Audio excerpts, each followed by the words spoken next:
जय श्री कृष्णा। कैसे हैं आप? पार्थाय प्रतिबोधितां भगवता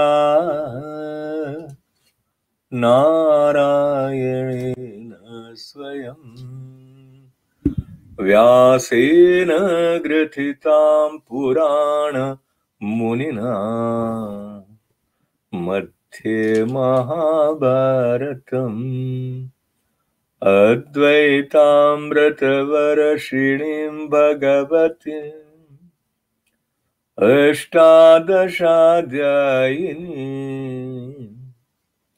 अम्ब त्वामनुसन्दधामि भगवद् गीते भवद्वेषिणी। गिरिराज धरण की जय का उद्घोष करते हुए श्रीमद् भगवद गीता के 6ठे अध्याय के अंतिम 2 श्लोकों में प्रवेश करने से पहले बहुत समय से, बचपन से आपने और मैंने सुना है कि जैसा संग होता है उसका रंग चढ़ जाता है। इसलिए ये कहा गया कि अच्छे अच्छे साथी रखने चाहिए, बुरी संगत में पड़ोगे तो बिगड़ जाओगे, ऐसा सुना है हमने। पर आज जब श्रीमद् भगवद गीता के संदर्भ को लेकर हम संग की बात कर रहे हैं तो ये अंतरंग संग की तरफ संकेत करने की दृष्टि से है। हमारा चिंतन क्या है, किसी क्षण में हम क्या सोच रहे हैं, वो हमारा अनुभव भी बनाता है। और कहीं कहीं जैसे आचार्य श्री राम शर्मा आचार्य जी गायत्री परिवार के मुखिया कहते थे, जो जैसा सोचता और करता है वो वैसा ही बन जाता है। तो हम अपनी सोच की तरफ ध्यान दें, ये बहुत आवश्यक हो जाता है। योगी बनने के लिए अपने भीतर झांकना और अंतर्मुखता और आत्मविश्लेषण, ये सब एक विशेष महत्व रखते हैं।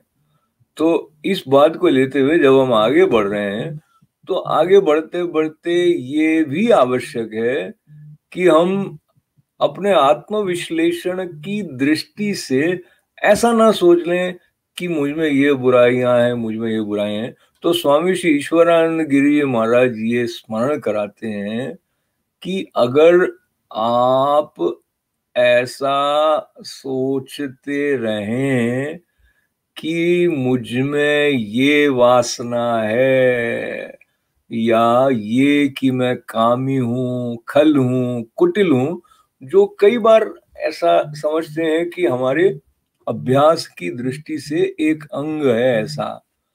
पर होता क्या है कि जैसा जैसा सोचेंगे वैसी वासना दृढ़ होती जाएगी। तो चिंतन क्या होना चाहिए कि मैं जैसा भी हूं आपका हूं। तो स्वामी श्री ईश्वरानंद गिरी महाराज जी कहते हैं कि आत्मविश्लेषण का मतलब ये नहीं है कि रोज अपने भीतर की गंदगी को खोदते रहें, और लेकिन अगर कोई गलती हो गई हो तो उसको समझकर और फिर वो गलती हम न दोहराएं, इसका निश्चय करना चाहिए। और ये निश्चय करना ही प्रायश्चित है। और प्रायश्चित का जो एक अर्थ जो हम में से कई लोगों को इस रूप में ध्यान नहीं है, आपने बताया प्रायो नाम तपः प्रोक्तः चित्तस्तु निश्चय स्मृतः। प्राय का मतलब है तप, चित्त का मतलब है निश्चय। तो गलती हो गई, वो गलती फिर से नहीं हो, और उसके अनुसार अपनी जो कमजोरी है उसको निकालना है। तो वो जो कमजोरी निकालना है वो तप है, और गलती फिर से नहीं दोहराना, ये निश्चय जो है वो चित्त है। तो बात क्या है कि गलती सुधारें और आगे बढ़ते जाएं। तो आगे बढ़ते हुए हम 46वां जो श्लोक है, आत्म संयम योग नाम भी कहा, कहीं इसे अभ्यास योग का, कहीं ध्यान योग का, ये 6ठा अध्याय, इसका सेकंड लास्ट श्लोक क्या कहता है ये देखा जाए। तपस्विभ्योऽधिको योगी ज्ञानिभ्योऽपि मतोऽधिकः कर्मिभ्यश्चाधिको योगी तस्माद् योगी भवार्जुन। तो जैसे जैसे संस्कृत हम नहीं भी जानते हो, लेकिन थोड़ा स्पर्श करने लगे तो कुछ कुछ अर्थ हमारे प्रति खुलने लग जाते हैं। जैसे तपस्व्योधिको योगी, कि मतलब तपस्वी से बेटर क्या है कि योगी है। अब तप करने का अर्थ हम जानते हैं वैसे, और योगी बनने की दृष्टि से भी तप करना आवश्यक है, लेकिन सिर्फ तप कर रहे हो कि अपने प्रसन्नता से कोई कष्ट सहन करते जा रहे हैं हठ योगी जैसे, तो उसकी अपेक्षा योगी श्रेष्ठ है। और फिर क्या है, ज्ञानेभ्योपि मतोधिकः, और वो ज्ञानी से भी बेहतर है। कौन? योगी। तो योगी तपस्वियों से श्रेष्ठ है, शास्त्र ज्ञानियों से भी श्रेष्ठ है।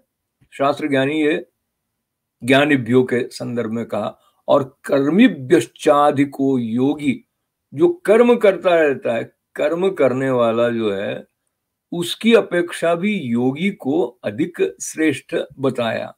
और श्रीमद् भगवद गीता के अनुवाद अर्थ में गीता प्रेस की तरफ से कहा गया कर्मिभ्य, यानी सकाम कर्म करने वालों से, जो कुछ प्राप्ति की चाह के साथ में कर्म करते हैं, उससे बेहतर है योगी।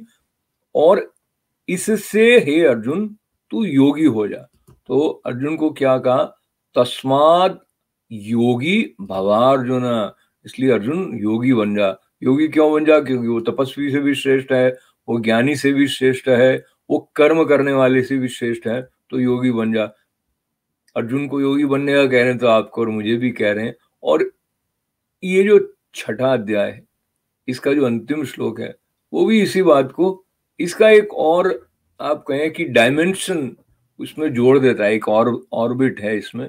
देखिए, योगिनामपि सर्वेषां मद्गतेनान्तरात्मना श्रद्धावान् भजते यो मां समे युक्ततमो मतः।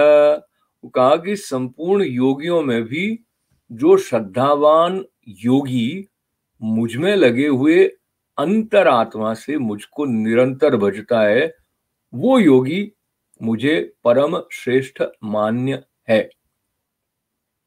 परम श्रेष्ठ मान्य उनको है वो जो कि उनको निरंतर भजता है। उनको किनको? श्री कृष्ण को। श्री कृष्ण कौन है इसके बारे में आगे और श्रीमद् भगवद गीता में भी स्पष्ट होगा, पर ये तो स्पष्ट है कि वो जिस प्रकार के स्वरूप में दिखाई दे रहे हैं, अगर मोर पंख लगाए हुए या सुदर्शन चक्र धारण किए हुए या पार्थ के सारथी के रूप में, वहां तक ही वो सीमित नहीं है।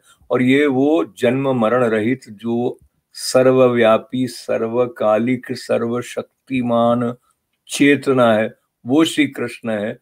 और हम पर करुणा करके, कृपा करके वो तरह तरह की लीलाओं के द्वारा हमको अपनी ओर आकर्षित करते हैं। और एक हिसाब से देखा जाए तो पार्थ के रथ को हाँकना भी उनकी एक लीला का ही अंग है। वैसे तो उन्होंने रसमयता रहे जीवन में, उस दृष्टि से भी, और एक सतत संबल हमारे साथ बना रहे, उस दृष्टि से भी ये महत्वपूर्ण है कि सिर्फ ऐसा ना हो कि योगी बन गए हैं लेकिन ईश्वर चिंतन नहीं है, ईश्वर स्मरण नहीं है।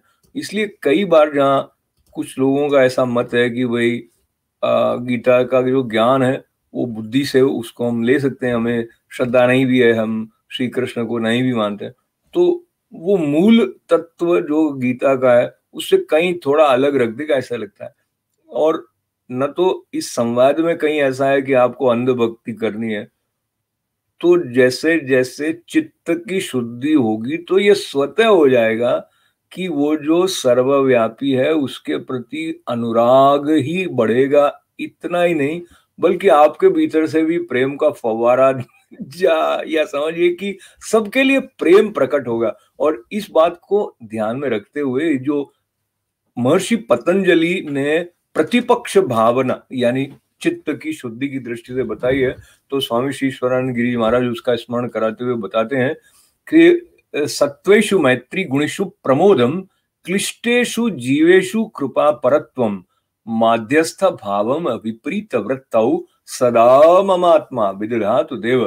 तो मध्यस्थता का मतलब क्या है? न तो विरोध न सहयोग। कई बार ऐसा होता है कि आप चुप रह जाना पड़ता है। नॉन अलाइंड मूवमेंट की बात नहीं कर रहा हूं मैं, पर चुप नहीं रहेंगे तो विघ्न बढ़ेगा, और वरना ऐसा होगा कि हम संघर्ष ही करते रहेंगे और सारा जीवन छोटी छोटी बुराइयों को दूर करने में निकल जाएगा।